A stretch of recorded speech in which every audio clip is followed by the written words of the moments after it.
کے سرکار نے جانے نہ دیا۔ الحمدللہ رب العالمین والصلاة والسلام على سید المرسلین اما بعد فاعوذ باللہ من الشیطان الرجیم بسم اللہ الرحمن الرحیم الصلاة والسلام علیک یا رسول اللہ وعلى آلک واصحابک یا حبیب اللہ الصلاة والسلام علیک یا نبی اللہ وعلى آلک واصحابک یا نور اللہ۔ میرے پیارے اور محترم اسلامی بھائیوں اور مدنی چینل کے ناظرین، آئیے بیان سے پہلے کچھ اچھی نیتیں کر لیتے ہیں۔ نبی پاک صلی اللہ تعالی علیہ وسلم کا فرمان عظمت نشان ہے، نیت المؤمن خیر من عملی، مومن کی نیت اس کے عمل سے بہتر ہوتی ہے۔ آئیے نیت کرتے ہیں کہ اللہ کی رضا کے لیے اول تا آخر اجتماع میں شرکت کریں گے۔ گفتگو ادھر ادھر دیکھنے سے بچتے ہوئے، موبائل فون کے استعمال سے بچتے ہوئے، ممکن ہوا تو بیان کی تعظیم کی نیت سے دو زانو بیٹھ کر بیان سنیں گے۔ تو جن جن کے لیے ممکن ہو وہ دو زانو بیٹھ جائیں۔ درود پاک پڑھنے کے بے شمار فضائل و برکات ہیں، بہت ساری احادیث فضائل درود میں ملتی ہیں۔ ایک بڑی پیاری حدیث پاک، پیکر حسن و جمال، دافع رنج و ملال، صاحب جود و نوال، رسول بے مثال، بی بی آمنہ کے لال صلی اللہ تعالی علیہ وسلم نے ارشاد فرمایا، من صلی علیہ صلاۃ واحدا صلی اللہ علیہ عشرہ۔ میرے آقا نے فرمایا جس نے مجھ پر ایک مرتبہ درود پڑھا، اللہ عز و جل اس پر 10 رحمتیں نازل فرمائے گا۔ پھر فرمایا من صلی علیہ عشرا صلی اللہ علیہ مئتا، جس نے مجھ پر 10 مرتبہ درود بھیجا، اللہ عز و جل اس پر 100 مرتبہ رحمت نازل فرمائے گا۔ پھر فرمایا ومن صلی علیہ مئتا صلی اللہ علیہ الفا، جس نے مجھ پر 100 مرتبہ درود بھیجا، اللہ عز و جل اس پر 1000 مرتبہ رحمت نازل فرمائے گا۔ ہر درود پر 10 رحمتیں۔ گویا کوئی شخص اگر چاہتا کہ رحمتوں کی برسات میں نہاتا رہے، وہ درود پاک پڑھتا رہے، نبی پاک صلی اللہ تعالی علیہ وسلم نے آگے کیا ارشاد فرمایا؟ فرمایا ومن صلی علیہ الفا، جس نے مجھ پر 1000 مرتبہ درود بھیجا، فرمایا زاحمت کتفہ کتفی علی باب الجنہ، جنت کے دروازے پر اس کا کاندھا میرے کاندھے سے مس ہو رہا ہوگا۔ گویا نبی پاک علیہ الصلوۃ والسلام کے ساتھ ساتھ اس خوش نصیب کو جنت میں داخلہ ملے گا کہ نبی پاک فرماتے میرے کاندھے سے اس کا کاندھا چھو رہا ہوگا۔ اس سے بڑھ کر امتی کے لیے اور کیا سعادت ہے؟ تو جتنا ہو سکے درود پاک پڑھنا اپنا معمول بنائیے۔ آئیے محبت کے ساتھ درود پاک پڑھ لیں۔ صلو علی الحبیب صلی اللہ تعالی علی محمد صلی اللہ علیہ وسلم۔ ہجرت کا دن نبی پاک علیہ الصلوۃ والسلام نے سفر کیا، مدینہ منورہ پہنچے، اور قباء میں سب سے پہلا کام میرے آقا نے جو کیا وہ ایک مسجد کی تعمیر تھی۔ اس مقصد کے لیے نبی پاک علیہ الصلوۃ والسلام نے حضرت کلثوم بن حدم رضی اللہ تعالیٰ عنہ کی ایک زمین کو پسند فرمایا جہاں خاندان عمرو بن عوف کی کھجوریں سکھائی جاتی تھیں۔ اس جگہ میرے آقا علیہ الصلوۃ والسلام نے اپنے مقدس ہاتھوں سے ایک مسجد کی بنیاد ڈالی۔ یہی وہ مسجد ہے جو آج بھی مسجد قباء کے نام سے مشہور ہے، اور جس کی شان میں قرآن مجید فرقان حمید کی یہ آیت نازل ہوئی، لَمَسْجِدٌ أُسِّسَ عَلَى التَّقْوَى مِنْ أَوَّلِ يَوْمٍ أَحَقُّ أَن تَقُومَ فِيهِ رِجَالٌ يُحِبُّونَ أَن يَتَطَهَّرُوا وَاللَّهُ يُحِبُّ الْمُطَّهِّرِينَ۔ ترجمہ کنز ایمان، وہ مسجد جس کی بنیاد پہلے ہی دن سے پرہیزگاری پر رکھی ہوئی ہے، وہ اس بات کی زیادہ حقدار ہے کہ آپ اس میں کھڑے ہوں۔ اس مسجد میں ایسے لوگ ہیں جن کو پاکی بہت پسند ہے، اور اللہ تعالیٰ پاک رہنے والوں سے محبت فرماتا ہے۔ نبی پاک علیہ الصلوۃ والسلام کے مد نظر مسجد کی اہمیت کتنی ہے کہ قباء کی وادی میں قیام کیا، اور پہلا کام نبی پاک علیہ الصلوۃ والسلام نے مسجد کی بنیاد رکھی. اور مبارک ہو ان لوگوں کو جو مسجد کی تعمیر میں حصہ ملاتے ہیں بلکہ پریکٹیکلی بھی شامل ہو جاتے ہیں اس مبارک مسجد کی تعمیر میں. جہاں صحابہ کرام کوششیں کر رہے تھے, اینٹیں اٹھا رہے تھے, مسجد بنا رہے تھے, نبی پاک صلی اللہ تعالی علیہ وسلم بھی بنفس نفیس اپنے دستے مبارک سے اتنے بڑے بڑے پتھر اٹھاتے کہ ان کے بوجھ سے جس میں نازک تھا وہ نم ہو جاتا.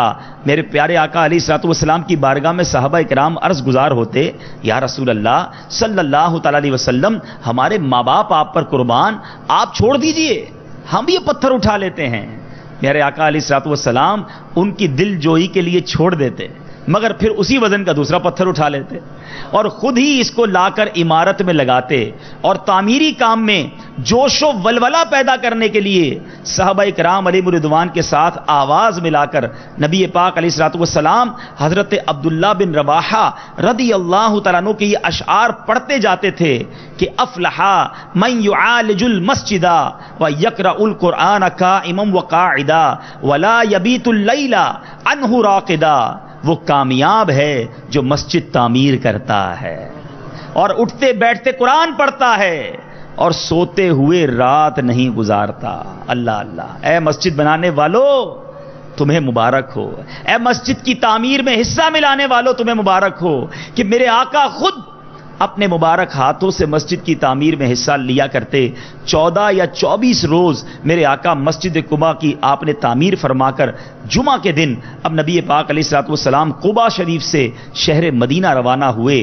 راستے میں قبیلہ بنی سالم کی مسجد میں پہلا جمعہ میرے آقا علیہ الصلوۃ والسلام نے پڑھا. یہی وہ مسجد ہے جو آج تک مسجد جمعہ کے نام سے مشہور ہے.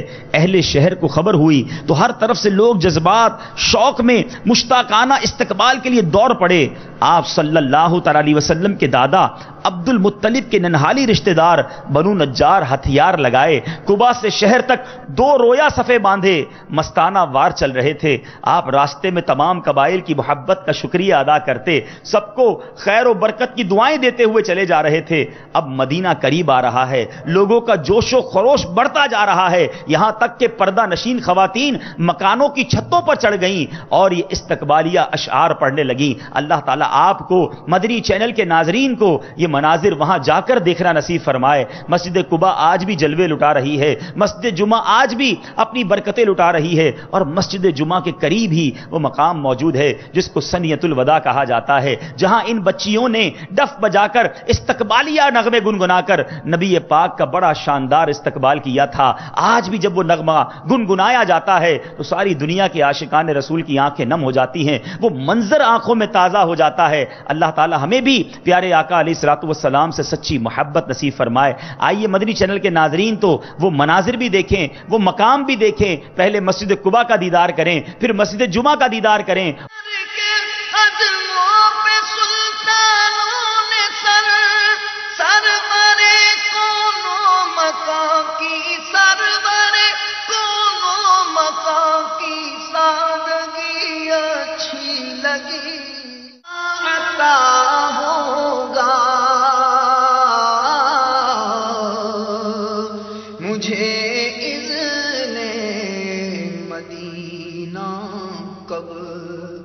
میرے آقا عطا ہوگا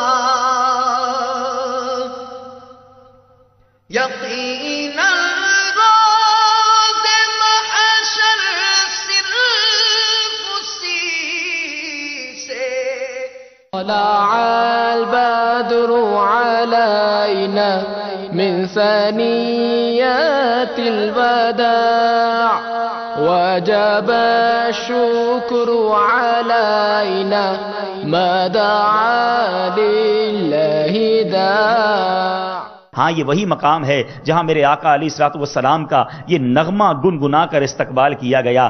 آئیے مل کر پڑھتے ہیں. طلع البدر علینا من ثنیات الوداع وجب الشکر علینا ما دعا للہ داع ایھا المبعوث فینا جئت بالامر المطاع انت شرفت المدینہ مرحبا یا خیر داع طلع البدر علینا من ثنیات الوداع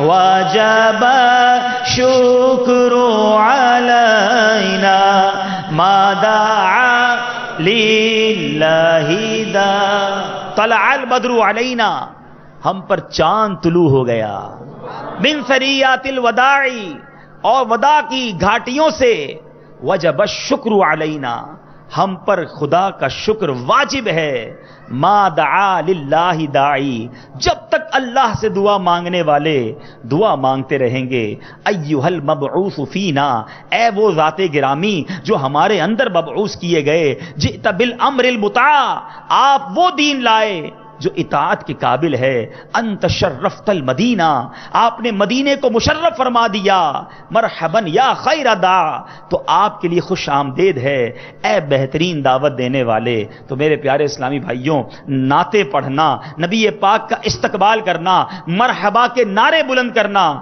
یہ کوئی نئی بات نہیں ہے یہ میرے آقا کے دور سے معاملہ جاری ہے اور عاشقان رسول آج بھی یہ اپنا کام کر رہے ہیں پیارے آقا کی ثناخوانی کرتے ہیں بہرحال میرے پیارے اسلامی بھائیوں اب میرے آقا علیہ الصلوۃ والسلام مدینہ منورہ پہنچے میں چاہتا ہوں کچھ مسجد نبوی کی تعمیر پر بھی بات کی جائے آج ایک مسجد کے افتتاح میں موجود ہیں تو دیکھیں میرے نبی پاک علیہ الصلوۃ والسلام کا معمول کیا رہا مدینہ منورہ میں کوئی ایسی جگہ نہ تھی جہاں مسلمان با جماعت نماز پڑھ سکیں اس لیے مسجد کی تعمیر نہایت ضروری تھی نبی پاک علیہ الصلوۃ والسلام کی قیام گاہ کے قریب ہی بنو نجار کا ایک باغ تھا میرے آقا علیہ الصلوۃ والسلام نے مسجد تعمیر کرنے کے لیے اس باغ کو قیمت دے کر خریدنا چاہا اب یہاں وہ لوگ میرے وہ مسلمان بھائی کہ جب آپ کو یہ پتا چلے کہ آپ کا یہ پلاٹ آپ کا یہ جو زمین کا ٹکڑا ہے مسجد خریدنے کے لیے بنانے کے لیے خریدا جا رہا ہے بدقسمتی سے ہوتا یہ ہے جب یہ پتا چل جائے کہ مسجد بنانے کے لیے لوگ خرید رہے ہیں یا تو دینے والا بھاؤ بڑھا دیتا ہے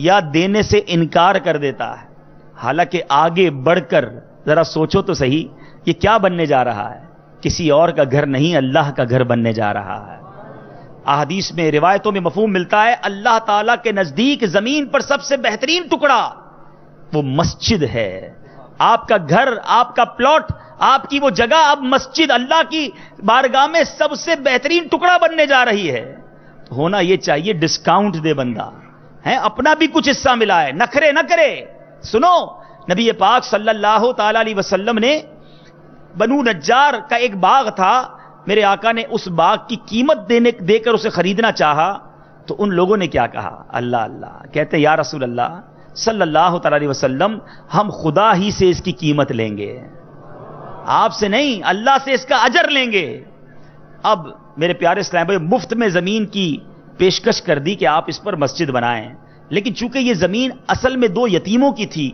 اور میرے آقا علیہ الصلوۃ والسلام نے ان 2 یتیموں کو بلا بھیجا ان یتیموں نے بھی زمین مسجد کے لیے نظر کرنی چاہی مگر میرے آقا علیہ الصلوۃ والسلام نے اسے پسند نہ فرمایا اس لیے حضرت ابوبکر صدیق رضی اللہ تعالیٰ عنہ کے مال سے آپ نے اس زمین کو خرید کر اس کی قیمت ادا فرما دی اب اس زمین میں چند خنڈرات تھے چند درخت تھے کچھ مشرکوں کی قبریں بھی تھیں میرے آقا نے درختوں کے کاٹنے اور مشرکین کی قبروں کو کھود کر پھینک دینے کا حکم فرمایا پھر زمین کو ہموار کر کے خود آپ نے اپنے دستے مبارک سے مسجد کی بنیاد ڈالی اور کچی اینٹوں کی دیوار اور کھجور کے ستونوں پر کھجور کی پتیوں سے چھت بنائی جو بارش میں ٹپکتی تھی اس مسجد کی تعمیر میں صحابہ کرام علیہم رضوان کے ساتھ ساتھ میرے آقا علیہ الصلوۃ والسلام بھی اینٹیں اٹھا اٹھا کر لاتے تھے اور صحابہ کرام علیہ رضوان کو جوش دلانے کے لیے ان کے ساتھ آواز ملا کر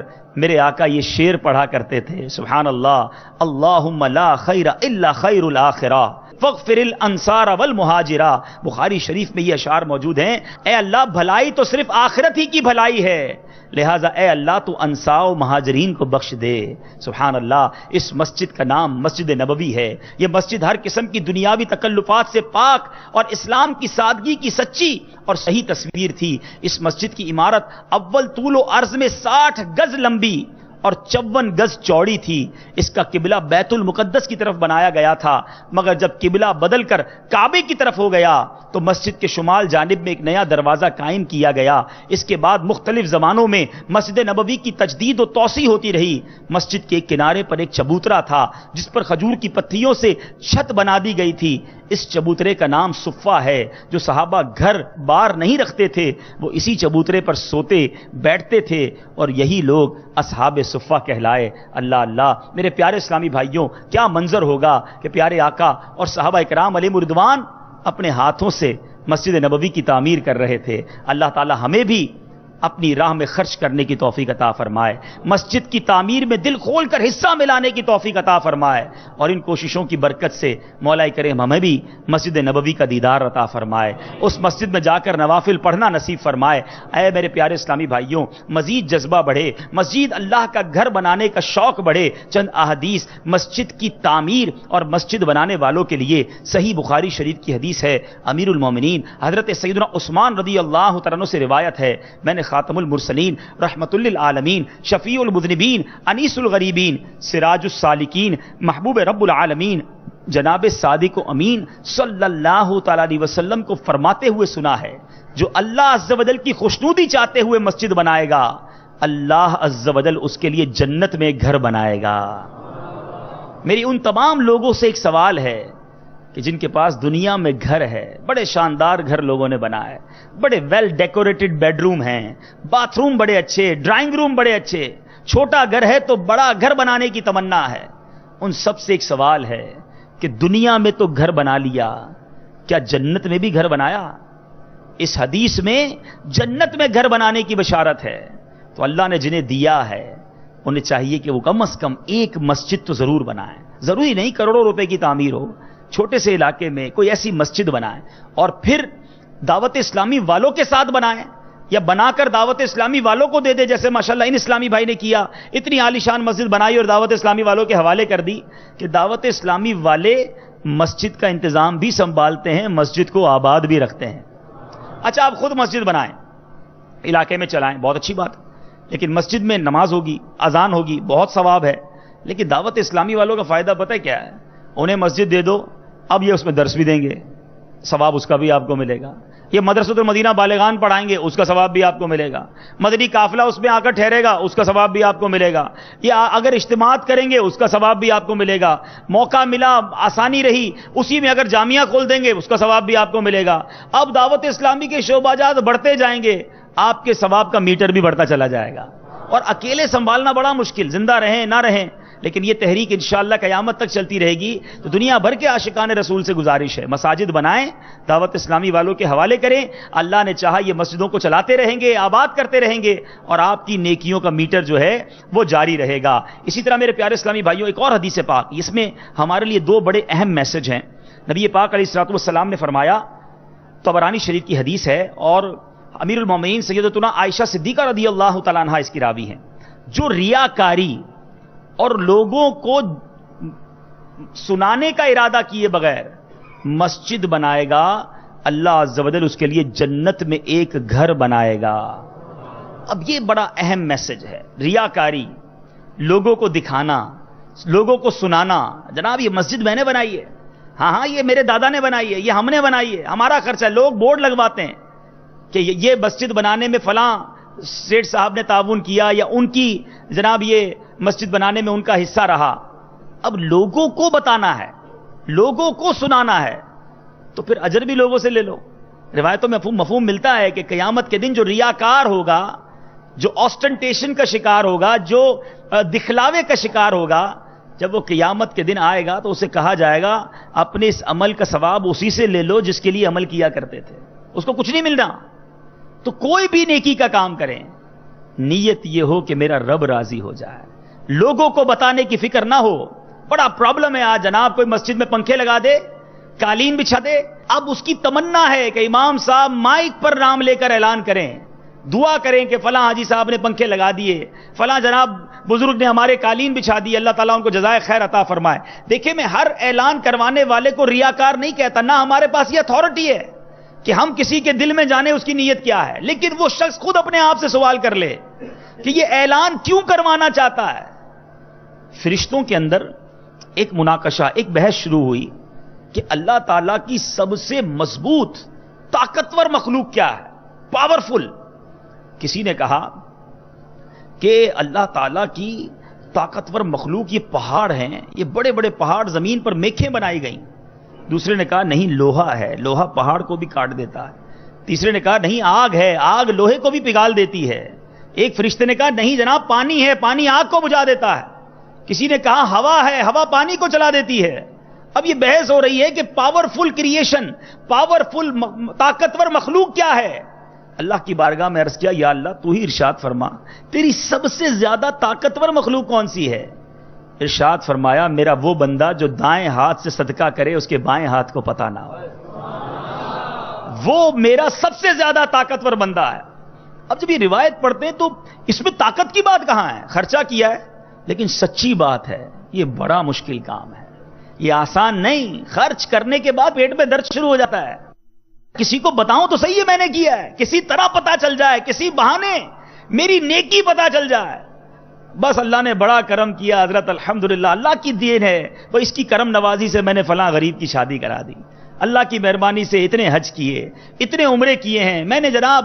وہ مسجد جدی اللہ نے بڑا کرم کیا, اس میں میں نے حصہ ملا دیا. وہ سامنے والا کہے ماشاءاللہ آپ بڑے سخی ہیں, اپنے کو اپنی مزدوری مل گئی, اپنے کو لگا یار چلو کام ہو گیا. ذرا سوچے یہ کیوں کر رہے ہیں آپ. اور یہ بالخصوص چونکہ یو کے اسلامی بھائی ہیں, یہاں بھی رہتے, یہ بلا یو کے میں اس سے زیادہ ہے.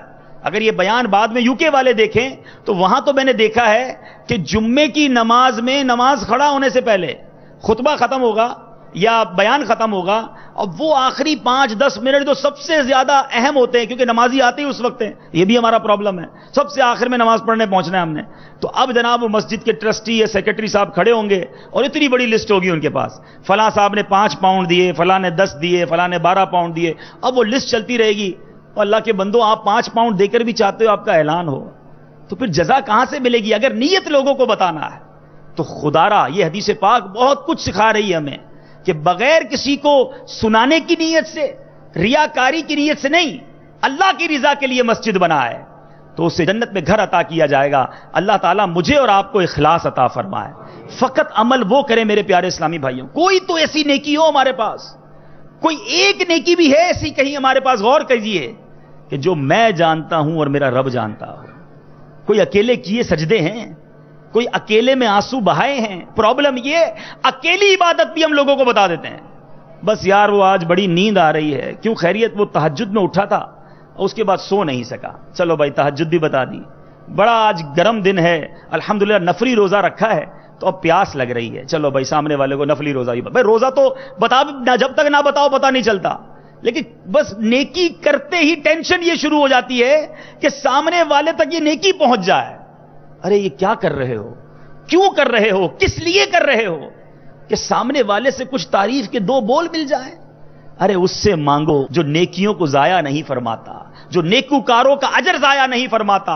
اخلاص کے ساتھ عمل کیجئے اور پھر اس کی برکتیں لوٹتے چلے جائیے. بہرحال میرے پیارے اور محترم اسلامی بھائیوں, مسجد بنانے والوں کی تو کیا ہی بات ہے. مسجد, اب یہ ہو سکتا ہے کوئی شخص سوچے کہ جناب یہ تو اتنی بڑی مسجد, میں غریب آدمی, میں مسجد کیسے بناؤں. میں بنا بھی سکتا ہوں تو کوئی چھوٹی سی مسجد بنا لوں, اتنی بڑی تو میں نہیں بنا سکتا. میرے آقا علیہ الصلوۃ والسلام کا کیا خوبصورت فرمان ہے. ترمذی شریف کی حدیث, سیدنا انس رضی اللہ تعالیٰ عنہ راوی ہیں, میرے آقا نے فرمایا جو مسجد بنوائے, خواہ چھوٹی ہو یا بڑی, رقبے کی کوئی قید نہیں, چھوٹی ہو یا بڑی, اللہ عز و جل اس کے لیے جنت میں ایک گھر بنائے گا. تو چھوٹی سی مسجد بھی اگر بنا دی جائے, اللہ کی رضا ہو, چھوٹی مسجد میں بھی بڑا بورڈ لگانا ہے اگر, تو پھر تو وہ بھی گیا نا ہاتھ سے سوا. نیت یہ ہو کہ اللہ راضی ہو جائے. ہمارے کئی بزرگان دین یا جامعہ کے طلبہ غالباً آئے ہوں گے, نظر آ رہے ہیں, ایسا لگ رہا ہے نا, موجود ہیں, یہ جانتے ہیں کئی ہمارے ایسے اسلاف ہیں جن کی بڑی بڑی کتابیں ہیں اور وہ کتابیں صدیوں سے چلی آ رہی ہیں, آج تک پتہ ہی نہیں چلا وہ لکھی کس نے. انہوں نے اس کتاب پر اپنا نام بھی نہیں لکھا کہ بس اللہ کی رضا چاہتے تھے, پتہ ہی نہ چلے کس نے یہ کام کیا ہے, لیکن امید ہے کہ ان کے مزارات میں ان پر کروڑوں انوار و تجلیات کی بارش ہو رہی ہوگی. یہ طلبہ پڑھتے ہوں گے, پڑھاتے ہوں گے, سیکھتے ہوں گے, سکھاتے ہوں گے, ان کو نیکیاں مل رہی ہیں, ہمیں نہیں پتا کس نے بنائی. تو یہ ہے کمال. اب یہاں ایک اور غلط فہمی دور کرتا چلوں, کوئی یہ نہ سمجھے جناب جو کتاب پہ نام لکھتا ہے وہ ریاکار ہے. اچھا یہ بڑا پرابلم ہے ہمارے ساتھ. ہم جب اس طرح کے بیان سنتے ہیں نا, ہمیں خود ہی ہم یاد نہیں آ رہے ہوتے. جب کوئی کہتا ہے نا مسجد پہ بورڈ لگانا ٹھیک نہیں, ہمیں فلاں بندہ یاد آ رہا ہوتا ہے. وہ مسجد میں اعلان نہیں کرنا چاہیے, ہمیں دوسرا بندہ یاد آ رہا, ہاں وہ بھی بڑا ریاکار, وہ بھی بڑا دکھلاوے والا. اور اللہ کے بندے, اس طرح کے بیان ہمارے اپنے لیے ہو رہے ہوتے ہیں. ہمارے پاس کوئی پیرامیٹر نہیں, ہمارے پاس کوئی پیمانہ نہیں کہ ہم کسی کو ریاکار کہہ سکیں. ہم کسی کے دل کے حالات نہیں جانتے, ہم فقط اپنی اصلاح کی فکر کریں. علماء, بڑے بڑے علماء اس لیے بھی اپنا نام کتابوں پر لکھتے ہیں, اور بالکل ٹھیک ہے کہ جب کتاب پر کسی بڑی شخصیت کا نام ہو, مثال کے طور پہ امیر اہل سنت کا نام آ جائے تو بندہ کہتا ہے یار اس میں اصلاح کی ایسے مدنی پھول ہوں گے, ایسی شاندار کتاب ہوگی کہ بندہ فوراً خریدنے جاتا ہے کہ امیر اہل سنت کی نئی کتاب آ گئی ہے. تو بزرگان دین کا اگر کسی بات کا اظہار کرنا ہو تو وہاں ہمیں بدگمانی نہیں کرنی. انہوں نے ریاکاری نہیں کی اور ہم نے بدگمانی کر کے ایک اور حرام اپنے ذمہ لگا لیا. تو ہمیں فقط اپنے بارے میں سوچنا چاہیے. اب آئیے, مسجد کی ایک تو تعمیر ہو گئی. کچھ خوش نصیب ہوتے ہیں جو مسجد کی صفائی, مسجد کے انتظامات میں بڑا بڑھ چڑھ کر حصہ لیتے ہیں, ان کا شوق ہوتا ہے یہ, سبحان اللہ. ایک بڑی خوبصورت حدیث پاک, نبی پاک علیہ الصلوۃ والسلام کی بارگاہ میں ایک عورت تھی, ایک خاتون تھی جو مسجد نبوی شریف کے گرد و غبار کو صاف کر دیا کرتی تھی. ان کا انتقال ہو گیا. صحابہ کرام علیہم رضوان نے دیکھا کہ رات کا وقت ہے, نبی پاک علیہ الصلوۃ والسلام کو رات کو اطلاع کریں گے, آرام میں خلل ہوگا, رات ہی ان کی تدفین کر دی. اب جب صبح ہوئی تو نبی پاک علیہ الصلوۃ والسلام کو پتہ چلا کہ اس کا انتقال ہو گیا ہے. تو پیارے آقا علیہ الصلوۃ والسلام نے صحابہ کرام سے فرمایا تم نے مجھے کیوں نہیں بتایا کہ اس کا انتقال ہو گیا ہے؟ تو انہوں نے کہا یا رسول اللہ صلی اللہ علیہ وسلم, ہم نے یہ چھوٹی سی بات سمجھی, رات کا وقت تھا, آپ کو نہیں جگایا. میرے آقا علیہ الصلوۃ والسلام نے صحابہ کرام کو ساتھ لیا, قبرستان تشریف لے گئے. اس خاتون کی, اس عورت کی قبر پر آپ نے نماز جنازہ ادا فرمائی, اس کے لیے دعائے مغفرت فرمائی, اور صحابہ کرام کو پھر فرمایا کہ میں مسجد سے گرد و غبار صاف کرنے کی وجہ سے اسے جنت میں دیکھ رہا ہوں.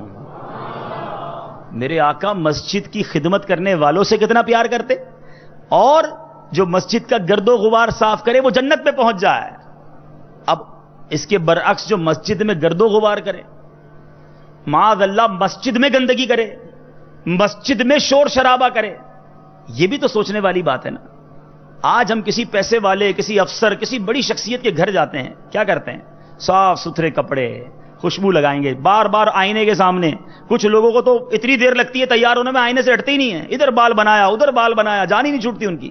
تو اتنی تیاری کے ساتھ جاتے ہیں, پھر دوسرے سے پوچھتے ہیں کیسا لگ رہا ہوں, ذرا دیکھو سب ٹھیک ہے, کیوں وہاں جا رہا ہوں؟ اچھا بھائی, خوشبو اتنی لگائی کہ گلی والوں کو پتہ چل جاتا ہے کہ ماں بدولت کسی خاص جگہ پر جا رہے ہیں, اتنی خوشبو لگا کر جاتے ہیں. کسی دنیا دار کے گھر جانے کی اتنی تیاری, اور اللہ کے گھر میں آنے کا کوئی خیال نہیں, کوئی کپڑوں پر توجہ نہیں, کوئی چہرے پر توجہ نہیں, کوئی ذرا منہ کی صفائی نہیں. جیسا منہ اٹھایا ایسے آگے مسجد میں پسینے والے کپڑے لے کر.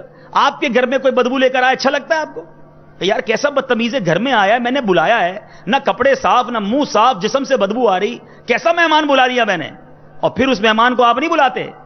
ان لوگوں کو سوچنا چاہیے جو اللہ کے گھر میں آتے ہیں, صفائی ستھرائی کا اہتمام ہونا چاہیے, کپڑوں کو دیکھنا چاہیے, چہرے کو دیکھنا چاہیے, وضو کرنا چاہیے, عطر لگانا چاہیے, خاموشی سے بیٹھنا چاہیے, اللہ کے گھر کا اکرام کرنا چاہیے. کسی وزیر کے پاس جاتے ہو, آواز پست رکھتے ہو, توجہ سے بیٹھتے ہو, بڑا ادب کے ساتھ بیٹھتے ہو. اللہ کے گھر میں آ کے کہکہا لگاتے ہو, اللہ کے گھر میں آ کے فضول باتیں, اللہ کے گھر میں آ کے جناب دنیاوی باتیں, ادھر دیکھنا ادھر دیکھنا, عجیب تماشا. بچوں کو لے کر آئے, بچوں کا ایسا لگتا ہے گراؤنڈ بنا دیا مسجد کو. ایسا نہیں ہونا چاہیے, یہ اللہ کا گھر ہے. مسجد کی بے حرمتی ناجائز. اور اگر اللہ تبارک و تعالیٰ ناراض ہو جائے, اب تو ایک اور بلا آ گئی کہ مسجد میں آنا ہے تو موبائل فون ساتھ لانا ہے، اور معاذ اللہ اس موبائل فون پر میوزیکل ٹیون لے کر آنا ہے۔ مجھے بتائیے، کوئی آپ سے پوچھے حضرت آپ کی اللہ کے گھر میں مسجد میں چاہتا ہوں میوزک بجاؤں، پیانو لے کر جانا چاہتا ہوں، ڈھول تماشے بجانا چاہتا ہوں، کیا کرو گے؟ ناراض ہو جاؤ گے نا؟ نہیں بھائی، اللہ کے گھر میں میوزک نہیں، پاگل ہو گئے ہو، نہیں چھوڑیں گے آپ کو۔ اور خود اپنے جیب میں موبائل فون لائے اور فلمی گانے بج رہے ہیں۔ معاذ اللہ، جماعت ہو رہی ہوتی ہے، لوگ نماز پڑھ رہے ہوتے ہیں، اور کسی مسلمان کے جیب سے جب ٹیون بجتی ہے تو دل خون کے آنسو ہوتا ہے کہ یہ اللہ کا بندہ اللہ کے گھر میں کیا کر رہا ہے۔ سوچئے، یہ نہیں ہونا چاہیے۔ اول تو موبائل ٹیون میں میوزیکل ٹیون ہی نہیں ہونی چاہیے۔ چلے پہلے تو اچھی نیت یہ کر لیں کہ آج کے بعد میرے موبائل میں کوئی میوزیکل ٹیون نہیں ہوگی، اور مسجد میں آ کر بالکل بند کر دیں موبائل۔ اور ایک شرعی مسئلہ بھی سن لیں، اگر کسی کا موبائل فون دوران نماز بج جائے تو عمل قلیل، یعنی چھوٹا سا عمل کر کے کہ سامنے والے کو پتہ نہ چلے کہ یہ نماز سے باہر ہے، ہاتھ بڑھا کر بٹن دبا دیا، بند ہو جاتا ہے، ٹھیک ہے۔ نہیں ہو رہا تو اب اس پر لازم ہے اپنی نماز کو توڑے، موبائل فون نکالے، اس کو آف کرے، اب دوبارہ نماز شروع کرے۔ ایسا نہ کرے کہ پوری مسجد کی نماز جناب ڈسٹرب ہو رہی ہے، ساری جماعت ڈسٹرب ہو رہی ہے ایک صاحب کی وجہ سے، اور ان کو فون پہ فون ان کا بجا جا رہا ہے۔ تو اول تو سائلنٹ رکھیں، اور اگر غلطی سے آن ہو جائے تو یہ کرنا چاہیے۔ تو آئیے نیت کریں انشاءاللہ کہ مسجد کی صفائی کریں گے، مسجد کی خدمت کریں گے، اور بھرپور مسجد کا ادب بجا لائیں گے۔ یہ پوری ایک تفصیل ہے کہ مسجد میں کس کس حالت میں نہیں آ سکتے۔ چند ایسی حالتیں ہیں کہ ان حالتوں میں مسجد میں آنا حرام ہے، کس کو پتا ہے؟ تو ہمیں اس کا بھی علم حاصل کرنا چاہیے۔ مسجدیں خوشبودار رکھیے، یہ ایک بڑا ہی پیارا رسالہ مکتبۃ المدینہ سے شائع ہوا ہے، اس کو حاصل کریں اور اس کو پڑھیں۔ اس کے اندر وہ احکام موجود ہیں کہ مسجد میں کن کن حالتوں میں نہیں آ سکتے، کیا کیا احتیاطیں کرنی ہوں گی، تو پھر انشاءاللہ اس تقاضوں کے مطابق آئیں گے۔ دیکھو، مسجد میں آنے والا کس کا مہمان ہوتا ہے؟ ذرا بتاؤ نا، اللہ کا مہمان۔ تو اب مہمان کون سا اچھا لگتا ہے جو آپ کے گھر آتا ہے؟ صفائی کا خیال رکھے، با ادب ہو، جاتے جاتے کوئی تحفہ بھی دے کر جائے۔ آپ کے گھر میں کوئی آئے بدتمیزی کرے، گندگی پھیلائے، بدبو پھیلائے، ادھر کی چیزیں ادھر کر دے، آپ کیا کہتے ہیں؟ اس کو نہیں بلانا۔ اور جو با ادب ہو اس کو آپ بار بار بلاتے ہیں، بڑا اچھا مہمان ہے۔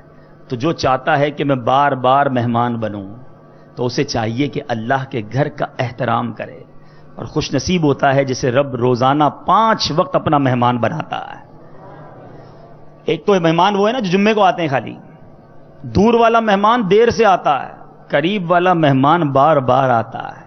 تو اللہ تبارک و تعالیٰ کو پسندیدہ جو ہوتے ہیں، اللہ تعالیٰ انہیں بار بار مہمان بننے کا شرف عطا فرماتا ہے۔ اور یاد رکھو، میزبان کی یہ خواہش ہوتی ہے کہ جو مہمان آئے نا وہ خوش ہو کر جائے، تو جس کو اللہ نے مہمان بنایا اسے خوش کر کے بھیجے گا، اس کی جولیاں بھر کے بھیجے گا۔ اور ایک مزے کی بات بتاؤں، دعوت اسلامی کے مدنی قافلوں میں ضرور جایا کریں۔ مدنی قافلے کہاں ٹھہرتے ہیں؟ کہاں ٹھہرتے ہیں؟ تو یہ تو 3 دن اللہ کے مہمان بن جاتے ہیں، 12 دن مہمان بن جاتے ہیں۔ زیادہ دن تو بڑا قریبی والا گھر پہ رہتا ہے نا، 30 دن مہمان، 12 مہینے اللہ کے مہمان۔ اللہ اللہ، روزانہ رب کی رحمتوں کا نزول ہو رہا ہے۔ اور انشاءاللہ قافلے سے واپس آؤ گے تو وہ جو میزبان ہے، جو اس گھر کا خالق و مالک ہے اللہ تبارک و تعالی، جب آپ گھر لوٹو گے تو جھولیاں بھر کے بھیجے گا۔ تو نیت کریں انشاءاللہ مدنی قافلوں میں بھی سفر کریں گے۔ اللہ تعالیٰ سے دعا ہے مالک کریم جو سنا اسے یاد رکھنے، اس پر عمل کرنے، اسے دوسروں تک پہنچانے کی توفیق عطا فرمائے۔ آمین بجاہ النبی الامین صلی اللہ تعالی علیہ وسلم۔ میرے اعمال کا بدلہ تو جہنم ہی تھا، میں تو جاتا مجھے سرکار نے جانے